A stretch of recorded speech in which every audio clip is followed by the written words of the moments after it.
Vou te contar uma história. José era um cara que morava numa pequena cidade. Essa cidade acabou sendo atingida por um problema de saúde e para que esse problema de saúde pudesse ser minimizado, todas as pessoas precisavam garantir o uso de um determinado produto. Esse produto era vendido em vários pontos da cidade, mas teoricamente não teria para todos ao mesmo tempo.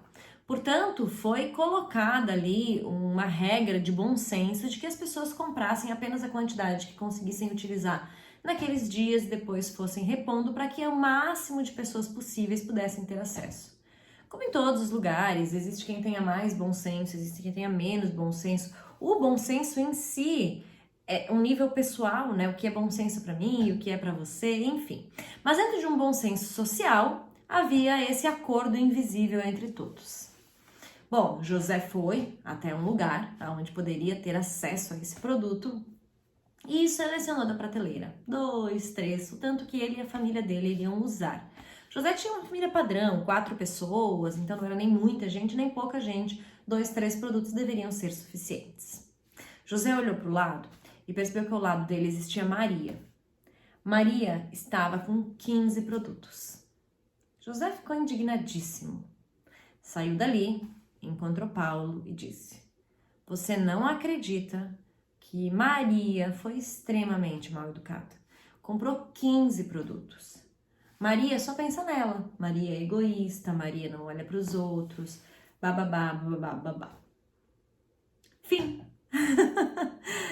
O que eu quero te contar com essa história é que eu não sei nada sobre ela. Mas ela é uma história real. Aconteceu. Não era José, não era Maria, não era Pedro e não era nessa cidadezinha. Mas ela aconteceu muitas vezes, em muitos lugares. Eu poderia falar de Maria, mas eu gostaria primeiro de falar de José. José ficou muito bravo por conta do que ele acredita ser certo. Mas José esquece que só consegue ver uma pequena parcela da situação. José vê aquilo que ele quer, aquilo que ele sabe, aquilo que ele conhece. Mas eu quero te contar agora que talvez José não saiba que Maria cuidava de uma casa de idosos. E para isso, precisou comprar produtos para cada um deles. Talvez Maria tivesse se prontificado em meio a um bairro de comprar para as escolas. E foi ela quem foi lá, apesar da humilhação, apesar de saber que ia ser mal vista, se expor e comprar 15 produtos de uma vez. O que José talvez não saiba é que Maria trabalha num projeto da comunidade e que eles juntaram e arrecadaram dinheiro por meses para conseguir comprar produto para as famílias que não tinham acesso.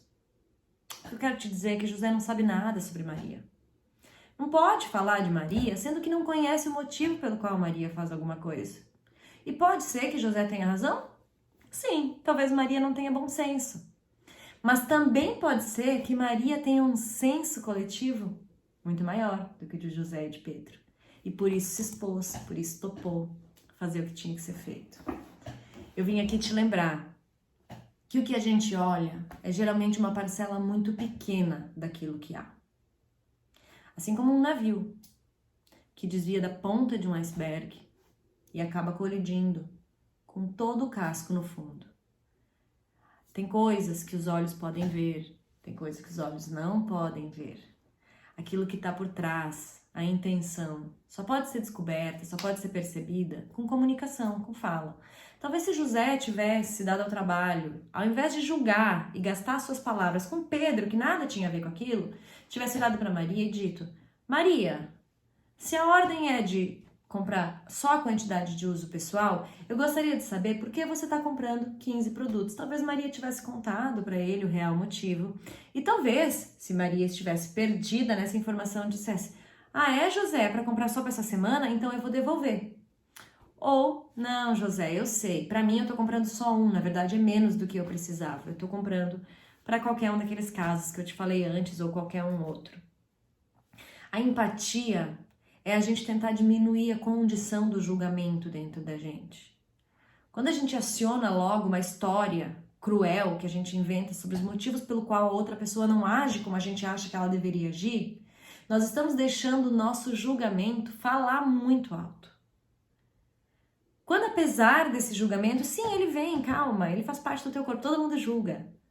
Mas quando ele vem e eu respiro e penso, opa, eu não conheço toda a história. Eu não sei os motivos pelo qual uma pessoa está fazendo o que ela está fazendo. Eu tenho a condição de amar, de ser mais empático, de talvez contribuir ou de talvez aprender. Isso muitas vezes acontece na nossa vida. Quantas vezes aí a gente já deu uma opinião cheia de razão, cheia de certeza sobre uma situação e depois de um tempo foi descobrir que não era bem assim, que tinha um outro lado, que tinha uma outra pessoa, que tinha um outro porquê. E a gente pensa, mas eu não sabia disso, se eu soubesse disso eu não tinha falado. Exatamente. Na vida a gente nunca sabe de tudo. Então a gente tem duas escolhas. Ou a gente se informa, sem julgamento, para poder contribuir, ou a gente sai da história. A gente não fala nem para Pedro, nem para ninguém, porque a gente não sabe da história do outro. Quero te convidar a olhar para todas as histórias aí que passarem pela sua vida, passarem pelos seus dias, a todos aqueles momentos onde você vê uma situação e fica tão indignada e gostaria tanto de apontar o dedo. Em tempos de internet, há pouco tempo atrás, eu postei uma situação, brinquei, dei risada, dei bom dia e estive feliz em uma situação. E uma pessoa disse, eu não sei como você consegue estar feliz dentro de uma situação X onde todas as pessoas estão preocupadas. Aí eu me pergunto, mas como você sabe que eu não estou preocupada? Só porque a minha gestão emocional me diz que se eu sorrir, todo o meu corpo trabalha mais saudável. Se eu sorrir, eu consigo te estimular a sorrir também, sim, porque os nossos neurônios espelhos irão fazer com que a gente tenha a mesma sensação por conta da empatia e do rapport. E essa pessoa pouco sabia sobre o que eu estava fazendo, sobre a situação ou não. Ou seja, cuidado com o julgamento quando ele passa do limite do que é bom, do que nos leva para frente e passa a nos colocar numa condição de juiz. Tem que se lembrar que a gente não é juiz. Nós não somos juízes dos outros, não somos juízes, não temos essa condição.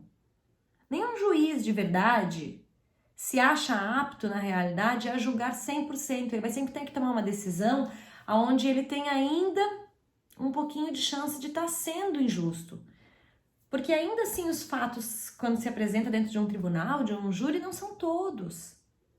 Existem as óticas por tal pessoa, existe a motivação pessoal de cada pessoa. Então imagina nós aí julgando os Josés, as Marias e os Pedros da vida, as escolhas, julgando aquela mãe que deixa a criança ver tanta televisão, eu não deixaria a minha. Você não sabe nada. Você não sabe se essa mãe não tem 3 turnos de trabalho. Você não sabe se essa mãe não convive com um marido alcoólatra e a criança olhar a televisão é uma coisa que pode distrair ela e não ver a situação da casa. Você não sabe nada. Quantas vezes você, eu, julgamos talvez um marido que não está presente todos os dias com a mulher, que não faz todos os programas junto com ela, que nananã, e a gente pensa, meu Deus, que egoísta, não faz as coisas com ela. Mas a gente não sabe nada.